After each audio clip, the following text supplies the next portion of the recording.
Welcome to the New Year's Spinkle 2 album release party. I am Generic White Guy, joined by Cubic Pizza, Anthony Fantano, and Sting. Very happy to have the three of you here tonight. We are just 5 minutes away from the highly anticipated sequel to the first Spinkleton album released this summer. Fellas, what do you hope to see in this project? Well, I did quite like the original album, but if I did have to, add a little bit of something in there myself, I'd probably like to hear a little bit more guitar. It's a Paducey, it's a Paducey, it's a Paducey, it's a Paducey, it's a Paducey to Paducey, it's a Goosey Pussy, it's a Paducey, Pussy to the Pussy, it's a Paducey to the Pussy, it's a Pussy, it's a Paducey, it's a Pussy, go to Sissy to Paducey, the Pussy to Pussy to the Pussy, the Paducey to Pussy. Well, to be perfectly honest, a little bit more drum work in there, maybe, Percussion was pretty good in the last one, and I hope it improves. Well, Generic White Guy, I'm hoping to hear a bit more of the ethereal and macabre sounds that piece their way through. You know what that means? It's time for our favorite albums of the year! Let's start with you, Cubic. Well, I've had to think about it. Probably new and improved by Twerp. You really put me on the spot here, but I suppose if I had to choose, seeing that it's topical and everything, I probably would have to, pick the Spinkleton album. It's really good, really rhythmic. I like all the beats and the story and the song, and I'd say it's a pretty bang-up album. Injury Reserve's new album was a great example of impeccable production.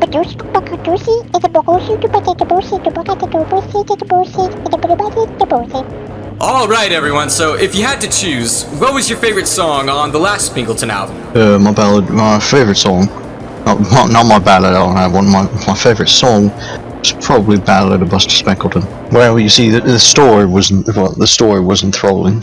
The ballad was just, it had drama, it had highs, it had lows, it had sads, it had ups, it had downs. It's like my time in Rio, to be honest. Well,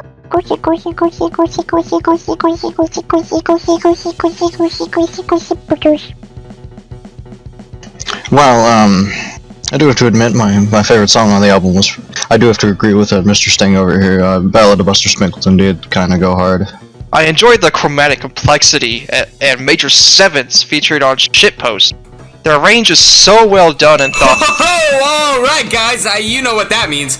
It's time for our least favorite albums of the year. Sting, how about you go first? Well, to be completely honest, hold on, cause come over here. Did Taylor Swift release an album this year? Oh, she did. Oh, yes, yeah, that one. You see that one over there? I don't like that one. That's the worst. Well, to be completely honest, I didn't like Culture 3 by the Migos. It had to do with all that crap that this guy said a little bit earlier, the chromatic complexity and whatever, it just really wasn't there.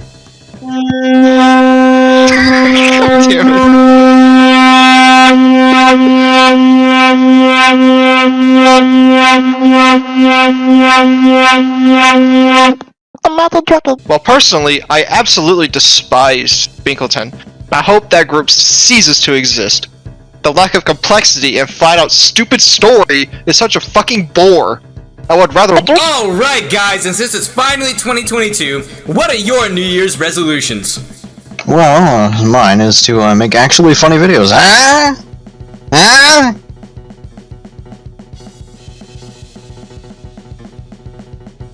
Well, as Mr. Pisser over there does intend to get, as the kids I think would say, get his funny up, I would like to be getting my money up.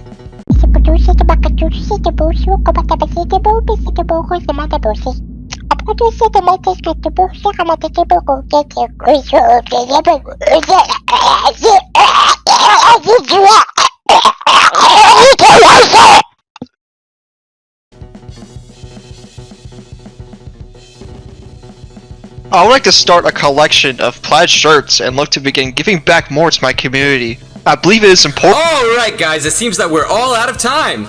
We've got about 30 more seconds until the album drops. What the fuck? We hope you enjoyed the show, enjoy the album, and have a happy new year.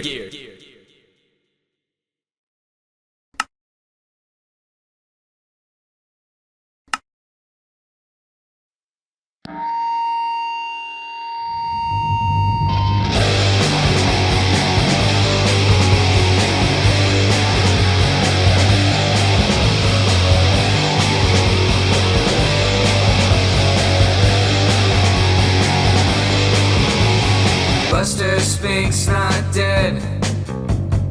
He absorbed all the bullets. He's a sponge, so he's only knocked out. It's really just simple physics. Spinkle ran in the night. He had to find the rest of his gang. He wanted to get his revenge. Good Lord, I think he's really gone insane. Finally found some survivors. They were battered and bruised but alive. They cheered at Buster's arrival. Their dreams of fortune were alive. Spinkle's gang was fine, and so they went back down to the bank. The feds were caught by surprise. It was like nothing had even changed.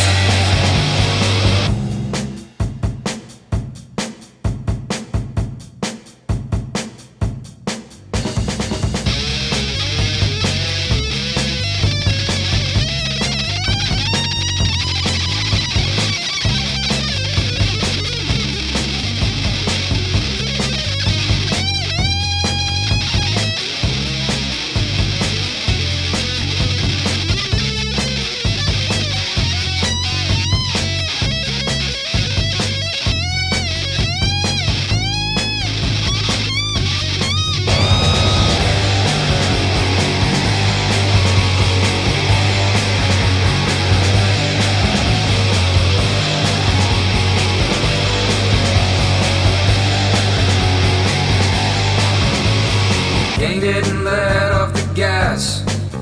Buster had them robbing every day. The feds had to regroup. For now the Spinkle gang was here to stay. Spinkle's gang was fine. They were finally back to ways. A true menace to the west. One would shudder when they heard his name. Spinkle's gang was fine. They were finally back to ways. A true menace to the west. One would shudder when they heard his name.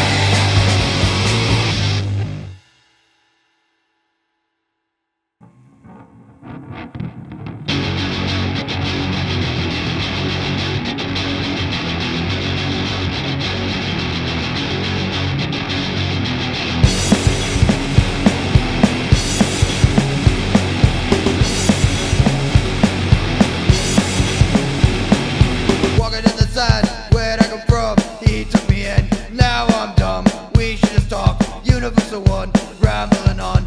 I am the sun.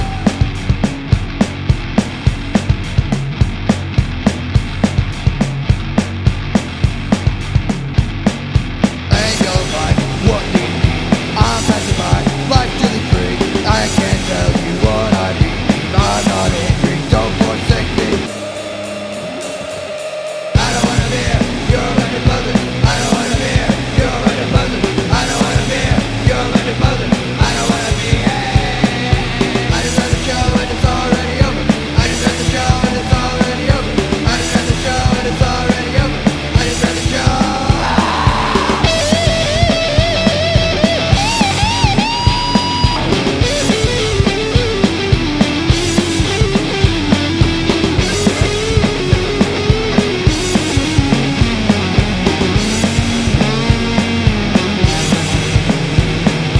I don't wanna be here, you're a mother. I don't wanna be here, you're a mother. I don't wanna be here, you're a mother. I don't wanna be here.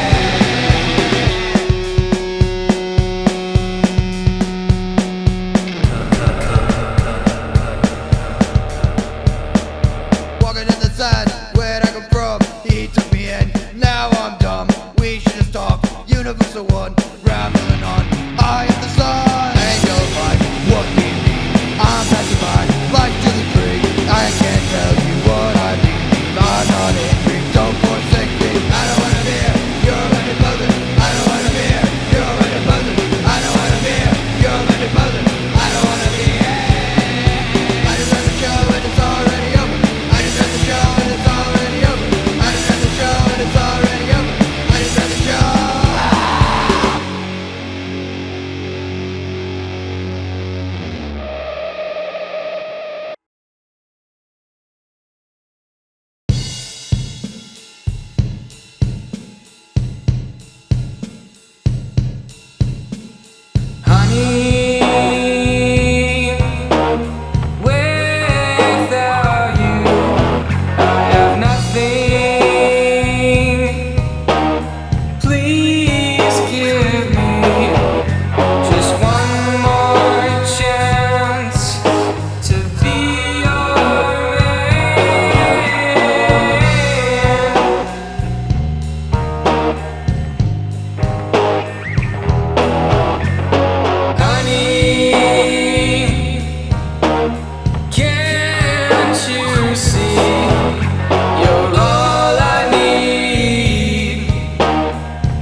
the main brace, feeling squiffy.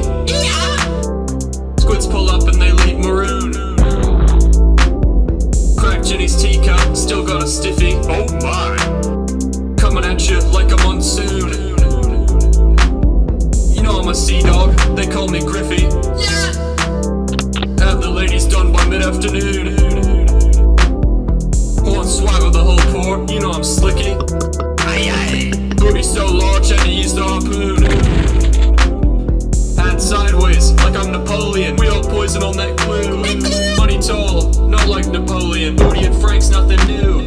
Shout out to my man versing Getarex. You know I'm having daily sex. Ups and up out, gotta keep it complex. Whole life's like Python, sailing around treating these winches as objects.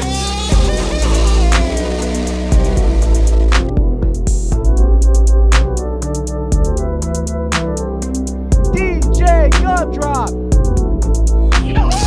Getting all those doubloons like Ponce de Leon. Got plenty of money, I call my bedroom the bank. Blood to pot, you know that bet is drawn.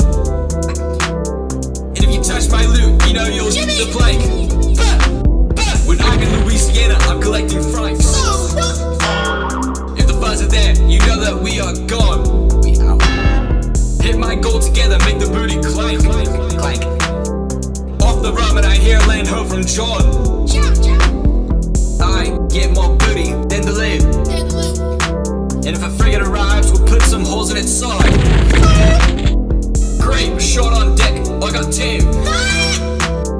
If I see any squids, and I'll skin them for their hides. Do not muck with my crew. 9 AM, and they're off the groggy. So many ducats, I accrue. 3 sheets to the wind, they're croaking like froggy.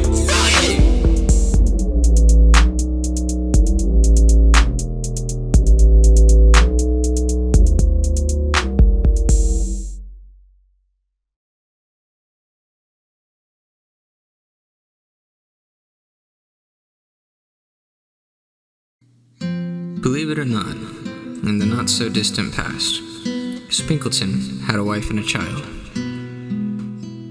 His son, named Spinkle Jr., and his wife were the center of his life. He loved his family more than anything. He had a good job, and they lived in a small but fast-growing town. Life was perfect. However, Spinkleton's entire world would soon be flipped upside down. Nothing would ever be the same, and devastation and heartbreak would set the stage for disaster. One night, after returning from his job, Spinkleton found his wife at home with a man named Squidward. He was shocked, and he demanded answers, where his wife revealed that she had been cheating on Spinkleton with Squidward for at least 6 months, and that she wanted a divorce. Spinkleton was in shambles. The betrayal and the loss of the woman he loved so much hurt him, but he found solace in Spinkle Jr. He knew he could still provide for his son and give him the opportunity to succeed in life, and he wanted nothing more than to be a great father. Sadly, Squidward was a high-ranking member of a government agency, and the judge at Spinkleton's trial owed him a favor. Not only did Spinkleton's wife get full custody of the kid, but she got everything he owned, including his house. Spinkleton was ruined. He had nothing to his name, and he had lost his wife and son, which were now living with the vile Squidward. He decided he needed to get some money so that he could hire a lawyer and an investigator to uncover the unfair trial and conspiracy between Squidward and the court. Though a good idea, Spinkleton's mental state had plummeted, and his means to achieving his goals had become delusional. He began to abuse alcohol and drugs, and spent his time gambling away the last of his money at the casino.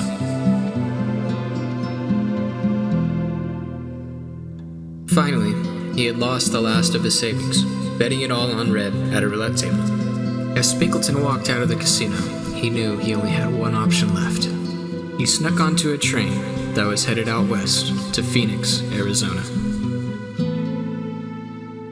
When Spinkleton arrived in Arizona, he immediately went to work, robbing a saloon and getting into a fight with the law. The shootout led Spinkleton to the sheriff's office, where he freed a group of men who had just been arrested.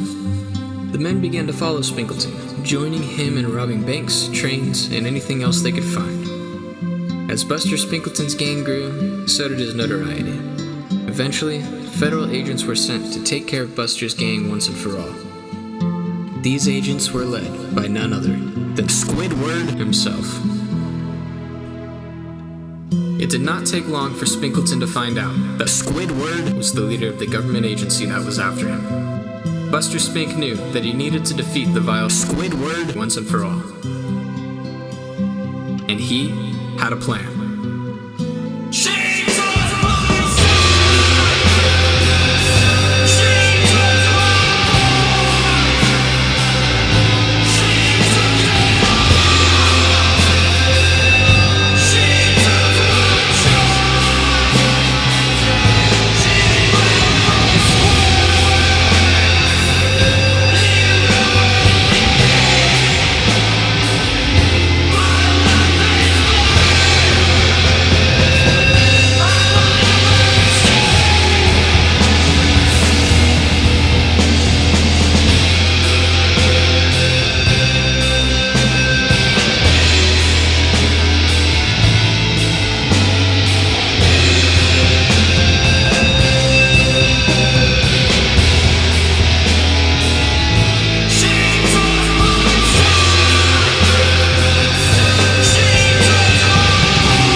Buster Spink posted an open letter in town, challenging Squidward to a duel. He knew that Squidward had a huge ego, and could not resist accepting a public challenge. After a week, word arrived. Squidward had accepted. The time, the date, and the place were set. Now, all Buster had to do was prepare.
Ball sack.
Pussy.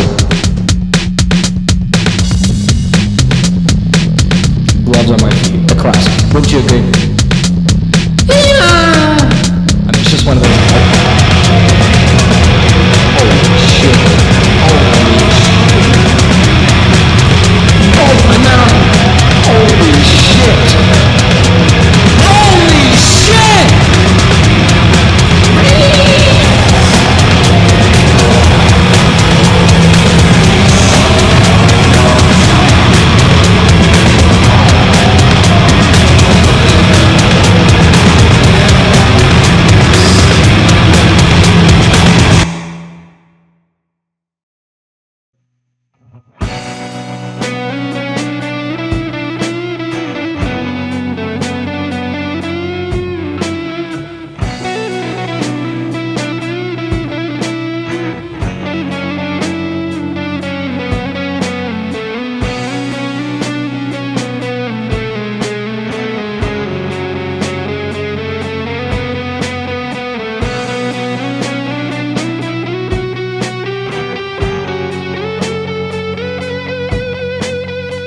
Spinkleton and his men approached the plateau. The falling sun painted the clouds in the sky with warm colors.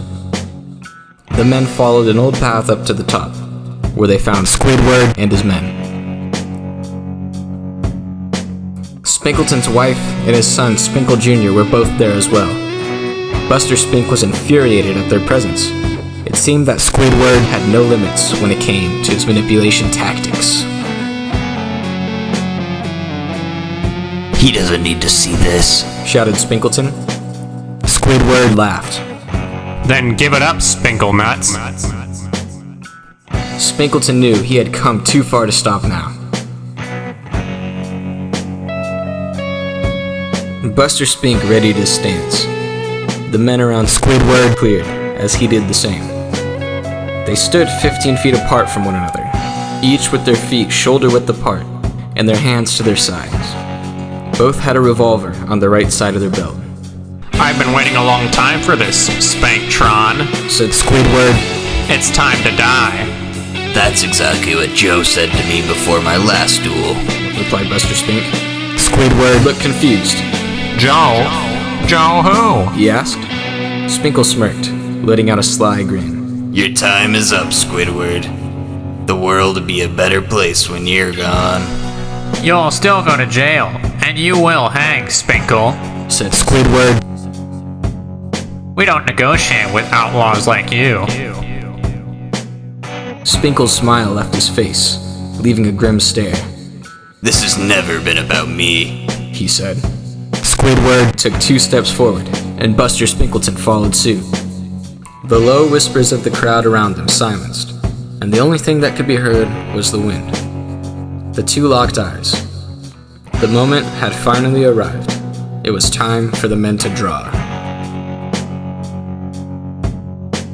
They held their stare for some time. Although neither said anything, the gaze they both held spoke 1,000 words. They both knew what had to be done.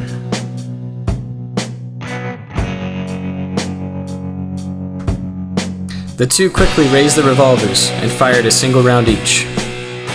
As the sound of the gunshots faded away, the crowd gasped. Squidward was lying on the ground, holding his shoulder. He had been hit, and Spinkleton was fine. Squidward was bleeding out, and it seemed that Buster had won. Buster let out a sigh of relief, but something still felt off.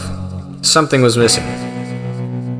All of a sudden, Buster noticed a shadow forming in front of him. He turned around and he gasped.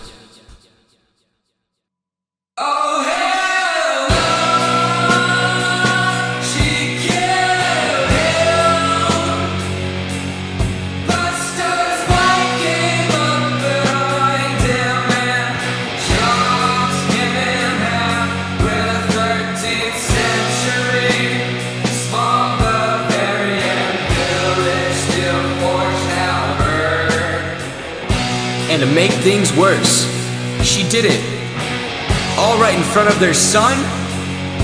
Spinkle Jr. saw it all.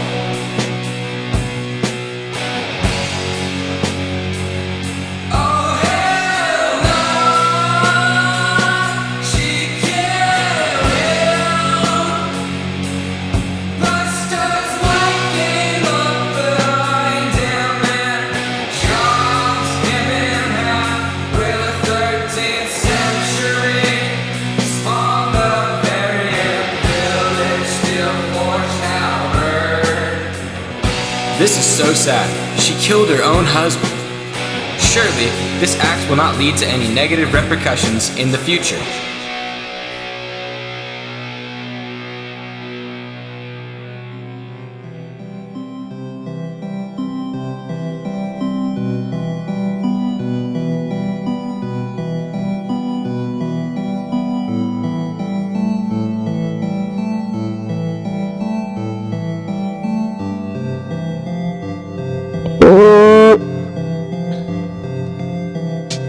We gather here today to pay respect to the life of Buster Spinkleton, a terrible man who did terrible things. He was truly the worst that it gets. A man who not only deserves to die, but maybe should have never been born in the first place. You may have many questions regarding the events that just transpired. For one, you may be asking, why would Squidward use a bullet when we know sponges are impervious to them? As some of you may guessed, as it is but simple physics, Squidward had laced the bullet with bad vibes, which is, of course, deadly to sponges.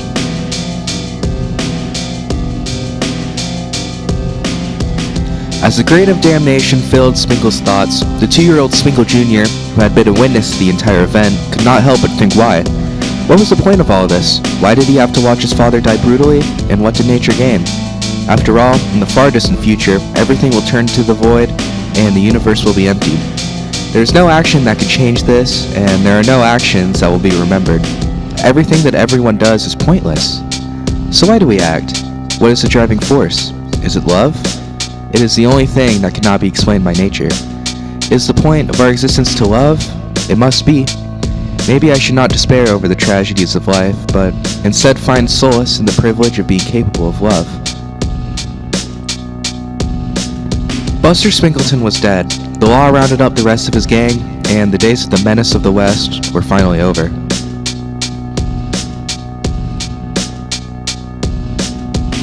Spinkle Jr. and his mother moved in with Squidward the following week, after the two got married.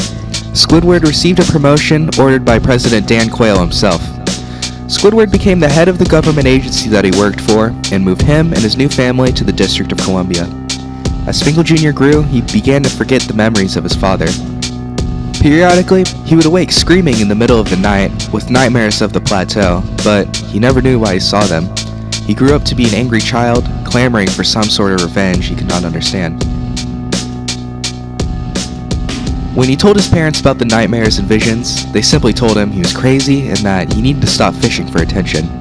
As Spinkle Jr. grew, he began to take out his inner anguish by misbehaving at home and at school. Kids made fun of him, and his parents even told him that he was a disappointment.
One day, as Spinkle Jr. returned home from school, he heard a knock at the door. Nobody else was home, so he did not answer it. The knocking continued.